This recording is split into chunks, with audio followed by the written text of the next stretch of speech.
한 쌍의 독수리가 큰 떡갈나무에 둥지를 틀기 시작했어요.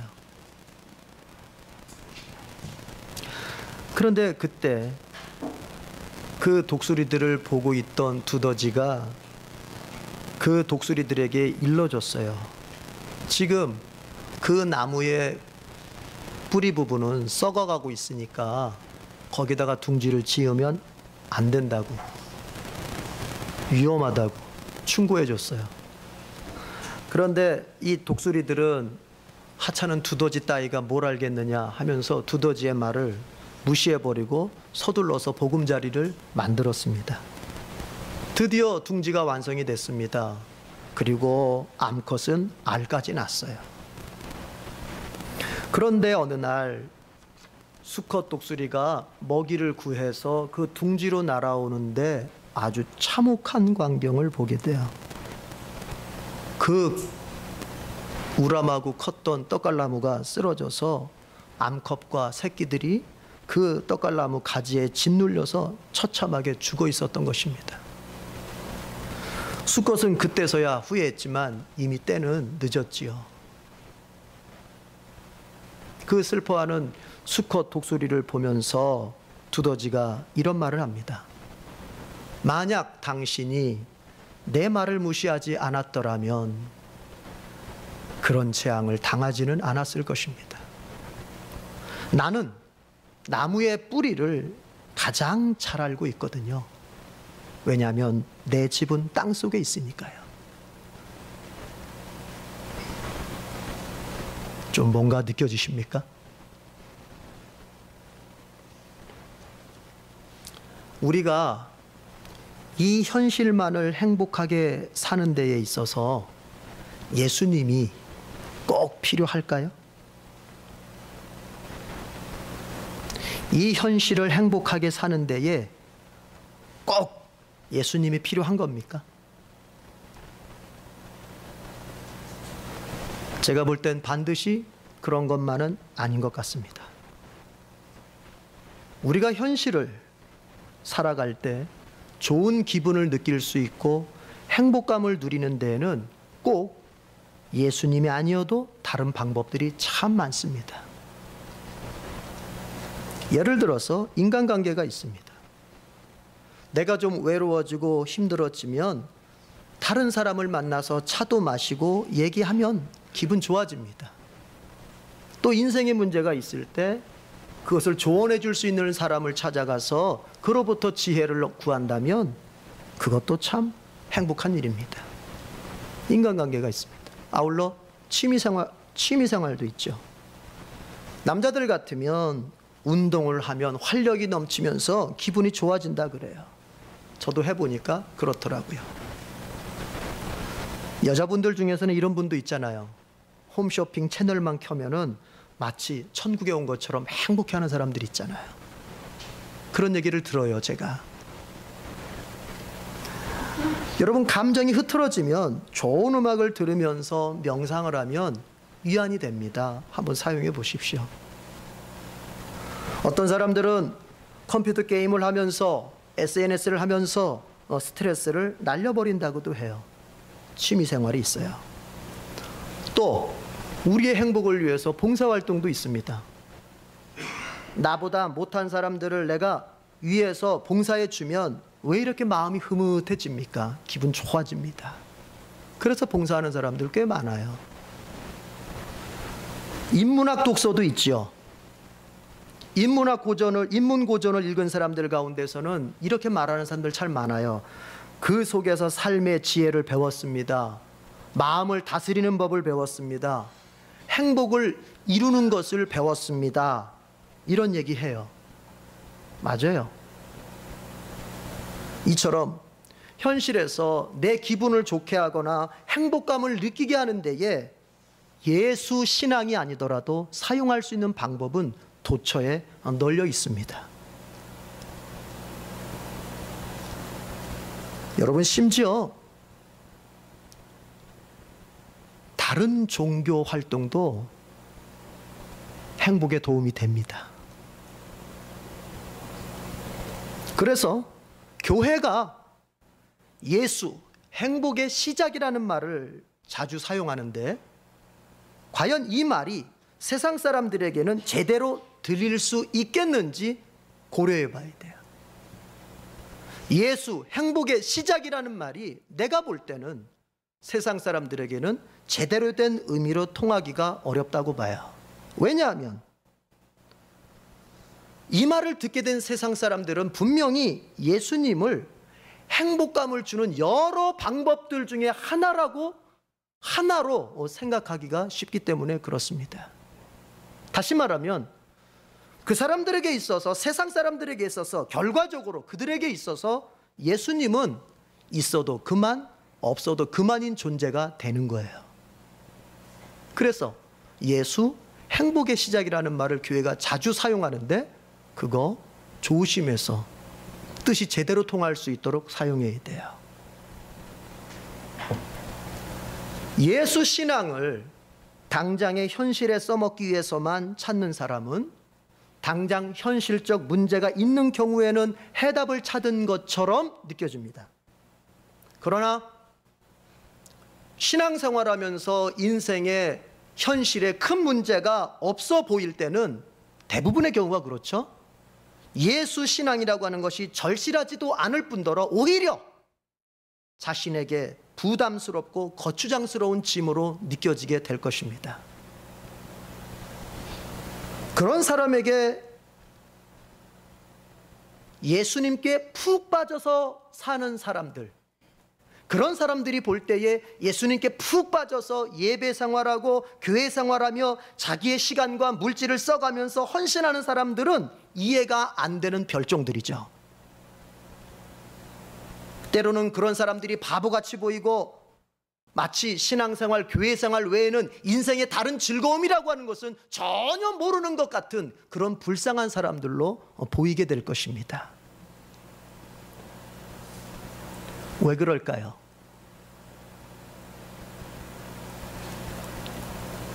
그것은 왜 예수를 믿어야 하는지에 대한 이해가 그 사람들 속에는 전혀 없기 때문에 그런 거예요. 단지 현실적인 문제만 쫓겨서 그거 해결하기 위해서 지금 믿는 것뿐이지 왜 예수를 믿어야 되는지에 대한 근본적인 깨달음이, 이해가 그들 속에 없기 때문에 그래요. 그래서 만약 그런 사람이 신앙생활을 한다면 왜 예수를 믿어야 되는지에 대한 근본적인 깨달음이 없는 사람이 신앙생활을 하게 된다면 그 사람은 다른 사람들이 볼 때에 신앙생활 한다는 소리 들을 정도로까지만 합니다. 누가 볼 때에, 다른 사람들이 볼 때에 저 사람 교회 다녀, 저 사람 신앙생활해, 이 소리 들을 정도로만 적당한 선을 그어놓고 거기까지만 합니다. 그 이상의 참여를 거부합니다. 그런데 저는 이런 모습을 나쁘게 평가할 마음이 전혀 없습니다. 왜냐하면 이런 모습은 그 사람들한테는 당연하기 때문에 그런 거예요. 그건 나쁘게 볼 게 아니에요. 당연한 거예요, 그 사람들에게는. 왜냐하면 당장 현실에서 예수의 필요성을 못 느끼는데 어떻게 그 예수님께 정성되고 집중된 예배를 드릴 수가 있겠습니까? 어떻게 그의 몸된 교회에 열심 있는 참여와 헌신을 가질 수가 있겠습니까? 그건 불가능한 거예요. 칼빈이 기독교 강요에서 그런 말을 했죠. 오직 하나님 아버지의 사랑을 경험한 사람만이 정성된 예배를 드릴 수 있다. 오직 하나님의 사랑을 경험하고 그 하나님이 누구인지를 아는 사람만이 하나님께 집중하고 하나님께 정성된 예배를 드릴 수 있습니다. 그렇기 때문에 하나님이 누구인지 모르고 하나님의 사랑을 알지도 못하고 내가 왜 예수를 믿어야 되는지에 대한 근본적인 그 알미 없는 사람에겐 그 예배가 정성되지 못한다고 해서 욕할 것은 아닙니다. 하나님을 모르는데 어떻게 드릴 수 있겠습니까? 그건 당연한 거예요. 그렇다면 누가 평생에 걸쳐서 예수님을 진지하게 찾고 믿을 수 있을까요? 그것은 현실적인 필요 때문만에 찾는 것이 아니라 자기의 존재론적 이유 때문에도 예수님을 찾는 사람입니다. 여러분, 이건 어려운 말 같지만 어려운 말이 아니에요. 쉬운 말이에요. 이런 거예요. 현실적인 필요 때문에 신앙생활을 시작했습니다. 그러나 거기서 끝나지 않고 나의 운명이 앞으로 어떤 현실들을 만나게 될지를 먼저 깨닫고 그 다음에 예수님을 찾는 거예요. 대표적으로 히브리서 9장 27절의 말씀은 이렇게 기록하고 있습니다. 한 번 죽는 것은 사람에게 정해진 것이요 그 이후에는 심판이 있다. 히브리서 9장 27절의 말씀입니다. 우리의 운명이라고 하는 것이 현실의 필요가 무엇이냐와 관계없이 언젠가는 육신의 죽음을 경험할 것이고 그 죽음 이후에는 심판, 하나님의 심판을 앞두고 있다고 하는 것, 그리고 그 심판의 결과에 따라서 우리의 영원한 운명이 갈라지게 된다고 하는 것, 이것이 우리의 운명에 대해서 성경이 전해주고 있는 진실한 이야기입니다. 이걸 먼저 이해하고 믿을 수 있어야 돼요. 여러분, 우리 가운데서 누가 육신의 죽음을 경험하지 않을 수 있을까요? 그런데 그것으로 끝나는 게 아니라는 것입니다. 그 죽음 후에 하나님의 심판을 남겨두고 있다고 하는 거죠. 이게 문제인 거죠. 하나님은 인간을 창조하신 창조주이십니다. 그분은 반드시 주인으로서 자신의 피조물에게 주셨던 인생에 대해서 결산을 요구하신답니다. 만약 그 결산 심판에서 한 점이라도 죄가 발견되는 순간 그는 거룩한 하나님의 나라에 못 들어갑니다. 반대로 그는 지옥에서 마귀와 함께 영원한 형벌을 받게 됩니다. 이것은, 이 판결은 한번 결정되면 그 결과와 상황을 다시 뒤바꿀 수가 없지요. 그것은 영원 속에서 집행되는 형벌입니다.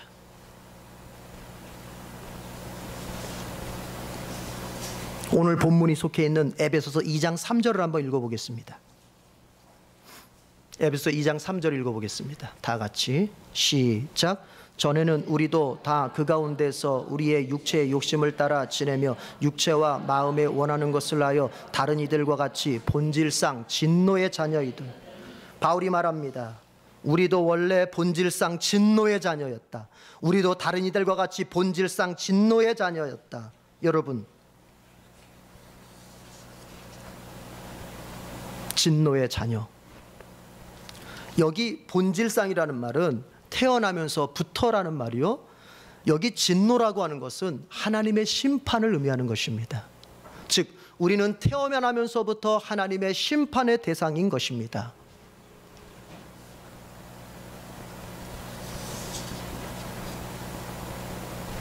우리에게 있어서 육신의 죽음으로써 끝이라면, 그래서 육신의 죽음으로써 우리의 존재가 다 마무리되는 것이라면 우리는 예수 믿을 필요 없습니다. 오늘 이 순간까지 살면서 죄 하나 짓지 않았던 사람은 염려할 필요 없습니다. 여러분이나 저나 지금까지 살면서 죄 하나 짓지 않았다면 우리는 하나님의 심판에 대해서 염려할 필요 없습니다. 그러나 우리 가운데서 단 한 가지의 죄라도 지었던 것이 지금 머릿속에 떠오르고 있다면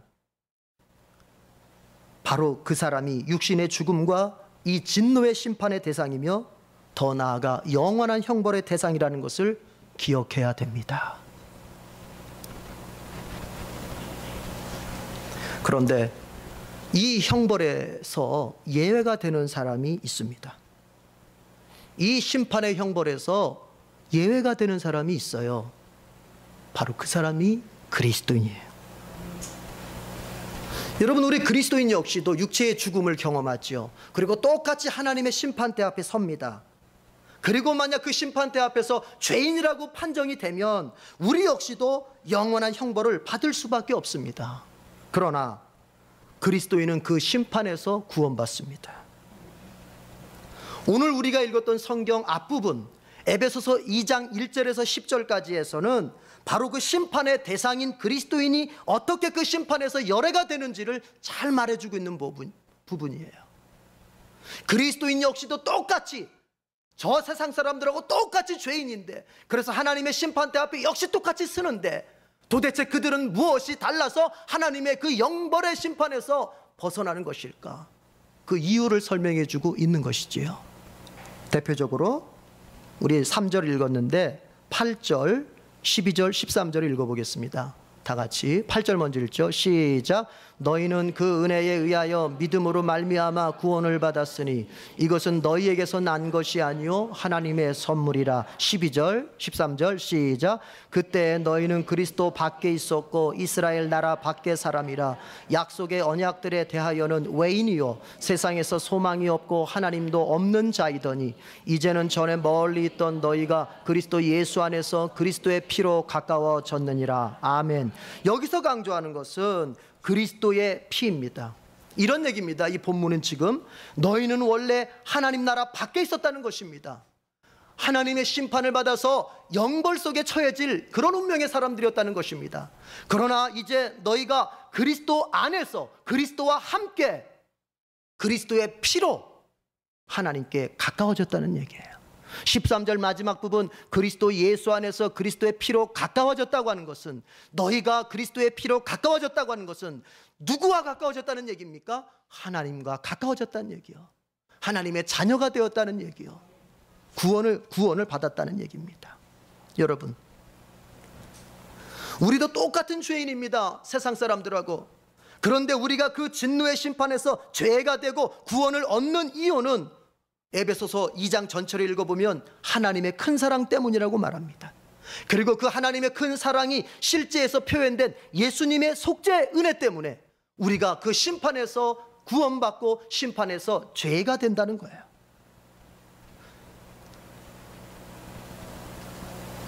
여러분, 그리스도의 피와 그것을 믿는 우리의 믿음이 하나님의 진노의 심판에서 구원받을 수 있는 유일한 길입니다.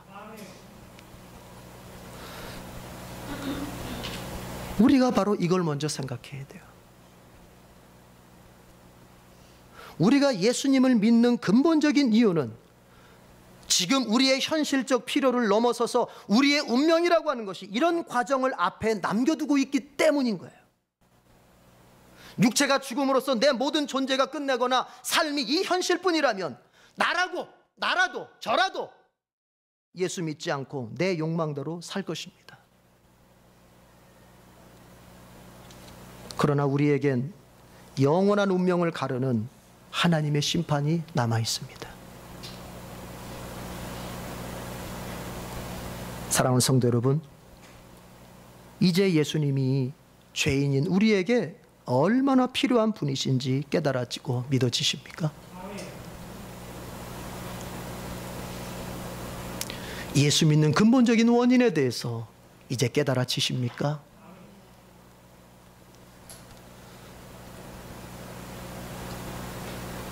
그러나 두려워할 거 없습니다. 그리스도의 피로 말미암아, 그 그리스도의 피를 믿는 우리의 믿음으로 말미암아 우리가 하나님과 가까워진 존재가 되었습니다. 우리 옆 사람을 축복하십시다. 당신은 하나님과 가까워졌습니다. 다시 한번 다른 사람에게 이렇게 축복합시다. 당신은 그리스도의 피로 구원받았습니다. 아멘. 자, 그런데 이제 우리가 읽었던 본문에서 좀 더 집중된 본질적인 문제 하나를 다루고 가야 됩니다. 그것은 뭐냐면 예수 그리스도를 통해서 구원받은 우리가 한 가지 반드시 점검하고 가야 될 게 있는데 그걸 이야기하고 있는데 그건 뭐냐면 지체관계입니다. 여러분 14절에서 16절까지를 한번 같이 읽어봅시다. 14절에서 16절까지 시작. 그는 우리의 화평이신지라 둘로 하나를 만드사 원수된 것 곧 중간에 막힌 담을 자기 육체로 하시고 법 조문으로 된 계명의 율법을 폐하셨으니 이는 이 둘로 자기 안에서 한 새 사람을 지어 화평하게 하시고 또 십자가로 이 둘을 한 몸으로 하나님과 화목하게 하려 하심이라. 원수된 것을 십자가로 소멸하시고. 아멘. 여기서 바울의 표현을 우리가 잘 이해를 해야 됩니다. 그는 우리의 화평이시다. 즉 우리를 화목해 하시는 분이라는 것입니다. 그래서 둘로 하나를 만드셨다는 것입니다. 그런데 여기서 이해할 것은 이 둘로 하나를 만드는 이 둘이 누구와 누구냐는 것입니다. 이것을 어떤 사람들은 하나님과 나의 관계로 이해하지만 바울이 여기서 지금 말하려고 하는, 이 본문이 여기서 말하려고 하는 것은 그게 아닙니다. 나와 하나님의 관계가 아니라 나와 다른 지체와의 관계입니다. 나와 다른 사람과의 관계입니다. 그러니까 이것은 이런 얘기입니다. 그리스도께서는 우리 사람들 사이의 화평이란 얘기입니다. 그래서 이 사람과 저 사람 사이에 막혀있는 담을 자기의 육체로 허물어버리고 이 사람과 저 사람 도저히 섞일 수 없는 이 두 사람을 하나 되게 하셨다는 얘기입니다. 이 사람과 저 사람, 서로 다른 사람, 서로 다른 특징을 가진 사람, 서로 다른 개성을 가진 사람, 서로 다른 역사적 배경을 가진 사람, 그래서 서로가 서로를 이해할 수 없고 서로가 서로에 대해서 용납하기가 어려운 두 사람 사이에 있는 담을 예수님께서 십자가로 헐어버리고 이 두 사람, 섞일 수 없는 두 사람을 섞이게 만들었다는 것입니다. 그래서 이 두 사람을 섞어서 하나의 새 사람을 만들었는데, 한 명의 새 사람을 만들었는데, 그것이 바로 그리스도인이라는 것입니다. 여기서 말하는 두 사람은, 두 종류의 사람은 유대인과 이방인을 말하는 것입니다.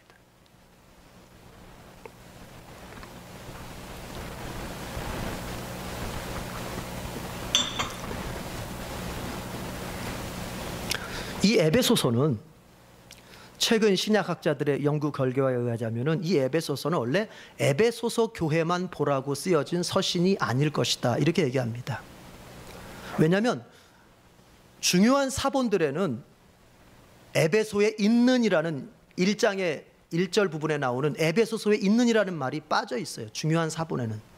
그러면 이것은, 이 에베소서라고 하는 것은 에베소 교회만 보라고 보내진 서신이 아니라 이것은 회람서신, 즉 모든 교회들이, 특별히 소아시아 지역에 있는 모든 교회들이 돌려가면서 보라고 쓰여진 서신일 것이다. 회람서신일 것이다. 그러니까 에베소 교회만 보는 편지가 아니라 모든 교회가 봐야 될 편지. 또한 이 에베소서가 강조하는 주제는 뭘까 생각해 보면 그것은 교회론입니다. 특별히 어떤 얘기? 유대인과 이방인 사이에 차별을 금지시켜야 된다. 유대인과 이방인 사이에 차별을 짓지 말아야 된다 하는 얘기를 강조하는 겁니다. 바로 이 바울이 지금 얘기하는 두 사람 사이에 막힌 담을 헐었다고 하는 것은 유대인과 이방인 사이에 있던 차별의 벽을 그리스도께서 허물었다는 얘기입니다. 그러면 이 말을 뒤집어 보면 당시에 이 바울이 에베소서를 쓸 당시에 소아시아 지역에 있는 교회들은 유대인 교인과 이방인 교인, 한 교회 안에서 유대인 교인과 이방인 교인 사이에 그 갈등이 너무나도 컸다는 얘기입니다. 그것을 지금 바울은 지적하는 것입니다. 인종적으로, 혈통적으로 유대인들은 우월감을 가졌습니다. 그래도 우리는 구약이 있어. 우리의 조상 아브라함으로부터 우리는 하나님께 선택된 사람들이야. 원래 너희 이방인 족속하고는 달라. 같이 예수 믿는다고 해서 까불지 마. 한 교회에 있다고 해서 같은 종자로 보면 안 돼. 우린 너희하고 달라. 우월감이 있어요. 이방인 교인들을 무시해요. 이방인 교인들에게 선생 노릇해요. 그런가 하면 그런 유대인들의 그런 행태들에 대해서 이방인들은 항상 분노의 마음을 가지고 있어요. 이방인들 마음속에 항상 상처가 있고, 그래서 그것이 자꾸 원망과 불평으로 나와요. 그래서 교회는 연합이 깨어지고 사단의 표적이 되기가 쉬워졌던 것입니다. 그것을 지금 성령께서는 바울을 통하여 지적하시면서 우리에게는 오직 그리스도인만 있을 뿐이지 유대인도 이방인도 없다라고 말씀하시는 거예요. 여러분, 실제적으로 유대인들에게는 하나님이 특별하게 그들을 선택하셔서 그들을 보호하셨던 시절이 있었죠. 그게 구약이잖아요. 그러나 여러분, 그것은 유대인들만을 위한 게 아니었죠. 이건 마치 이런 겁니다. 우리 자녀를 키우신 분들 잘 그걸 아실 텐데, 형제 간에 연령 차이가 별로 안 나면은 그 어르신들이 저에게 들려주신 말씀이, 형이 권위를 더 가질 수 있도록 형을 더 세워줘야 된다, 뭐 이런 얘기를 해요. 동생이 형한테 까불지 못하도록 만약에 둘이 서로 만약에 형이 동생을 이렇게 좀 때렸다 할 것 같으면 그렇게 막 형을 너무 그렇게 나무래서는 안 된다. 그러니까 형을 키워주란 얘기죠. 그래서 동생이 한 살 차이라도 형은 형이구나, 이거를 알게끔 해야 된다, 이런 얘기를 해요. 일리가 있다고 봐요. 왜냐하면 평화라고 하는 것은 질서가 있을 때 생기기 때문에 그래요. 무질서 속에 평화는 없습니다. 질서가 있을 때 평화를. 가정이 평화롭기 위해서는 가정에 질서가 있어야 돼요. 가장이 있고 그 가장을 존중할 줄 아는 질서가 있을 때 가정에 평화가 있어야. 교회가 평화가 있기 위해서는 교회 안에 질서들이 있어요. 그 질서가 제대로 지켜질 때 평화로운 거예요. 국가가 평화롭기 위해서는 대통령은 대통령답고 국회의원은 국회의원답고 국민은 국민다울 때, 질서가 있을 때 평화로워지는 거예요. 자, 그런데 여러분, 그렇게 해서 제가 이제 만약에 우리 큰아들에게 권위를 실어주기 위해서 동생을 조금 혼냈다고 해도 그걸 봐주고 했어요. 그래 네가 더 훌륭하다, 네가 더 잘했다 해줬어요. 그런데 이게 저 어른이 돼가지고 장성한 어른이 돼서도 이제 막 동생을 무시하고 동생을 함부로 대하고 동생을 막 껐다가면 주먹으로 패대고 그러면서, 야, 아버지가 이렇게 하라 그랬잖아. 여러분, 이렇게 하면 되겠어요, 안 되겠어요? 안 되죠.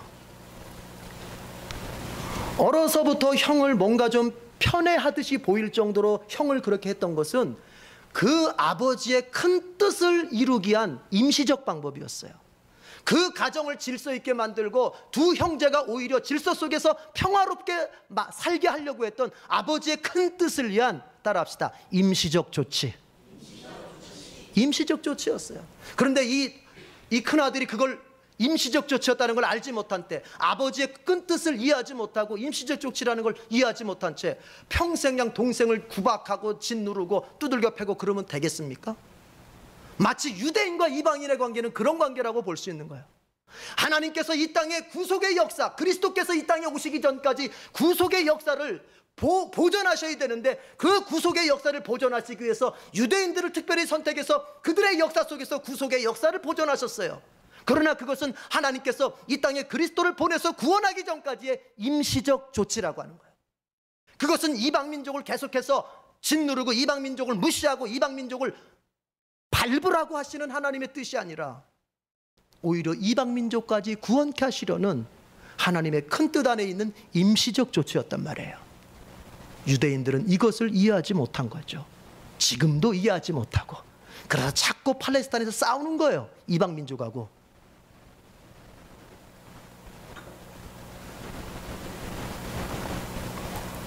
바울은 지금 그 얘기를 하는 것입니다. 너희 유대인들아, 교만하지 말아라. 너희가 하나님 앞에 구약에서 선택된 백성이었다고 교만하지 말아라. 이방인들은 너희들 열등의식 가지고 상처받고 분노하지 말아라. 그리스도 안에서는, 십자가 앞에서는 유대인도 이방인도 다 사라지고 오직 예수 믿는 그리스도인만 남을 뿐이다. 여러분, 우리 중에는 지금 유대인도 없고 특별하게 우리가 이방인이라고 지칭할 만한 그런 것도 없죠. 그럼 이 말씀이 우리에게 뭐가 될까? 어떤 교훈을 줄까요? 여러분, 교회 안에서는, 지체 안에는 절대로 분리되거나 차별 지으면 안 됩니다. 어떤 이유로든. 나보다 조금 못 사는 사람이 있습니까? 차별하면 안 됩니다. 나보다 조금 못 배운 사람이 있습니까? 좀 무식합니까? 그래서 조금 행동들이 약간 좀 고상하지 못합니까?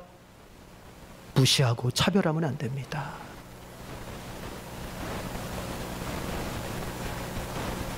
그 사람이나 나나 그리스도 안에서 한 지체요, 한 몸이라는 얘기를 오늘 바울이 하고 있습니다. 여러분, 유대인들이 알아야 될 것은 뭐냐면, 내가 예수 믿고 구원받았다고 하면서도 이방인을 계속 무시하고 있다면, 내가 그 이방인을 받아들이지 않고 있다면, 알아야 될 것은 그 이방인을 받아들이고 있지 않는 한 그 유대인들은 예수님도 받아들이지 않고 있다고 하는 것을 기억해야 됩니다. 왜냐하면 그 이방인도 바로 예수님이 받아준 사람이거든요. 그래서 그 이방인을 거부한다고 하는 것은 그 이방인을 받아주신 누구를 거부하는 거예요?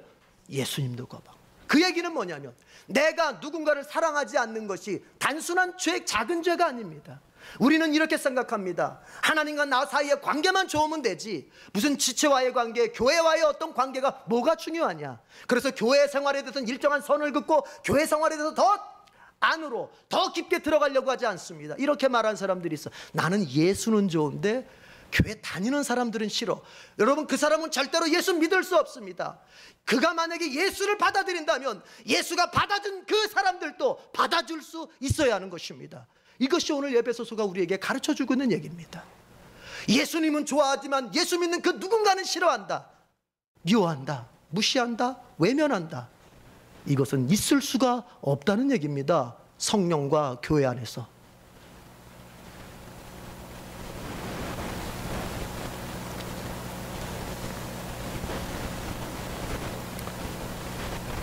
우리 에덴교회 안에서 서로가 서로에 대해서 겸손한 마음, 열린 마음,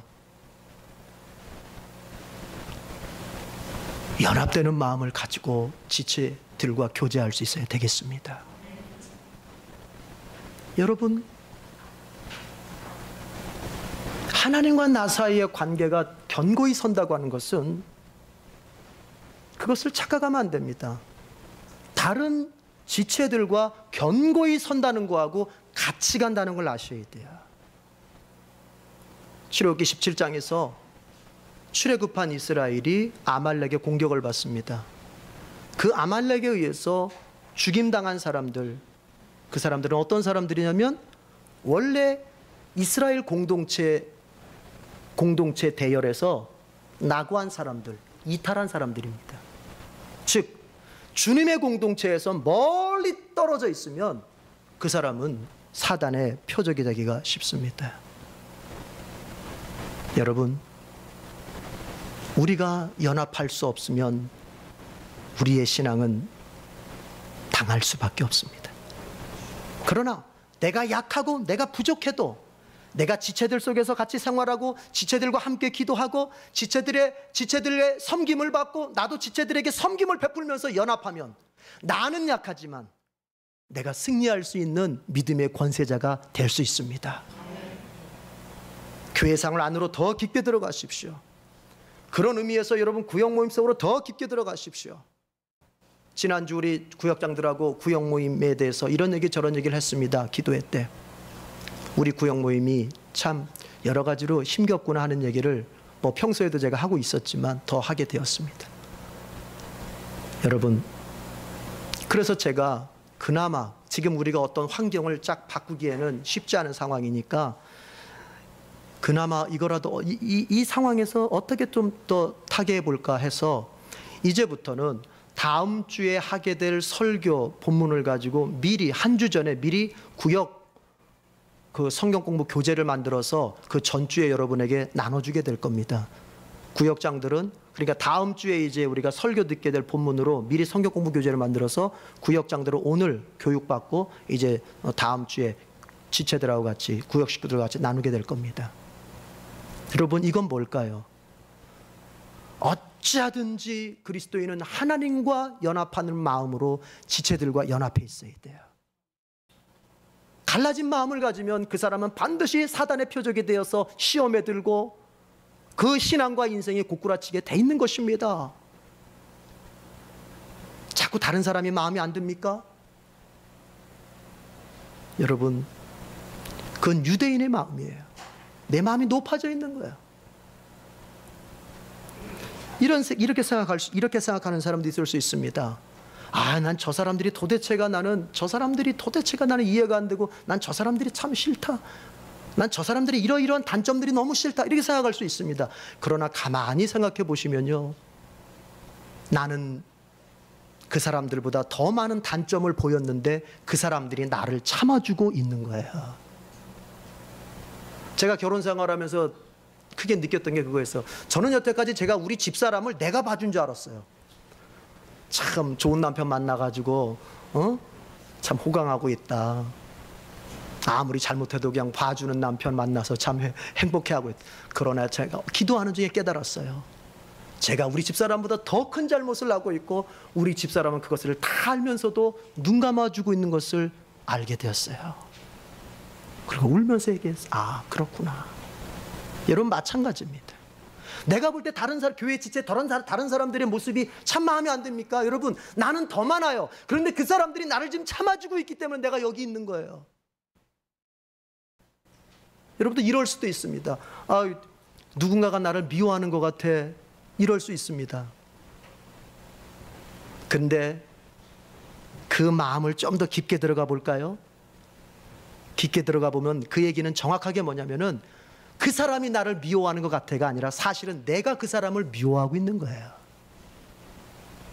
내가 그 사람을 미워하고 있으니까 이 감정이, 사람이라고 하는 것은 자기가 가지고 있는 감정대로 저 사람도 가지고 있을 거라고 착각하거든요. 그래서 그런 얘기 하잖아요. 먼 눈에는 뭐밖에 안 보인다는 얘기잖아요. 내가 저 사람을 지금 미워하고 뭔가 부담스러워하는 감정을 가지고 있으니까 저 사람도 나에 대해서 그런 마음을 가지고 있겠구나, 이렇게 생각하는 거예요. 사실은 내가 미워하고 있는 거예요, 그 사람. 딜레마 한두 끝도 없습니다. 중요한 건 뭐죠? 그리스도께서 우리를 한 공동체로 부르셨을 때는 서로 다른 모습 속에서 분열하지 말고, 서로 다른 모습 속에서 무시하지 말고 용납하고 관용하면서 그리스도 안에서 하나가 되라는 얘기인 것입니다. 주님의 십자가로 이 둘을 한 몸으로 묶으셨다는 것입니다. 여러분, 우리 중엔 아무도 우월감을 갖거나 열등감을 가질 필요 없이, 분열할 필요 없이 우리는 그저 주님 안에서 한 몸인 거예요. 요한 웨슬레가, 감리교를 창시한 요한 웨슬레가 꿈을 꿨는데 하늘나라에 갔대요. 천사가 마중 나왔는데 웨슬레가 물었답니다. 천사에게, 천사님, 제가 저 세상 있을 때 감리교 운동을 했는데 그때 저랑 같이 감리교 운동을 같이 한 우리 동지들이 다 이 천국에 지금 와 있죠? 그러니까 그 천사가 잠깐만 기다려 보세요. 제가 명부를 한번 확인해 볼게요. 확인해 보니까 아이고 죄송합니다. 감리교인은 한 명도 없는데요. 웨슬레가 충격을 받았어요. 아니, 우리 감리교인이 한 명도 없다니. 그러면 내 교리가 잘못됐다는 얘기인가? 칼빈의 교리가 맞다는 얘기. 웨슬레 교리랑 칼빈의 교리가 조금 다르거든요. 예정론론에서 좀 성화나 예정론이 좀 달라요. 그럼 칼빈의 교리가 맞았다는 얘기인가? 그럼 이 천국에는 장로교인들이 많겠구나. 그래서 또 물었어요. 천사님, 그러면 장로교인들이 많이 있나요? 제가 살펴볼게요. 아니요, 장로교인도 한 명도 없습니다. 아니, 그러면 우리 개신교의 종교개혁이 실패했단 말인가? 그럼 여기는 온통 천주교교인들 뿐이겠구나. 천사님, 그럼 이 하늘나라는 천주교인이 많겠네요? 기다려보세요. 또 살펴봐요. 역시 대답은 같아요. 천주교인도 한 명도 없어요. 웨슬레가 이쯤 되니까 화가 나잖아요. 천사한테 따지듯이 물. 아이, 그러면 하늘나라엔 도대체 누가 있는 거예요? 천사가 명부를 덮으면서 그리고 조용히 말합니다. 이 천국에는 오직 그리스도인만 있을 뿐입니다. 여러분, 예수님 안으로 들어왔으면, 교회 안으로 들어왔으면 이제 저 사람과 나는 다른 사람이 아니고 그리스도인으로서 공감대를 가지고 있는 사람입니다. 무시할 것도 없고 핍박할 것도 없고 내세울 것도 없어요. 같이 하나 되어서 하늘나라까지 가면 되는 것입니다. 그런 우리 에덴교회 교우들 모두가 될 수 있기를 바랍니다. 기도하겠습니다.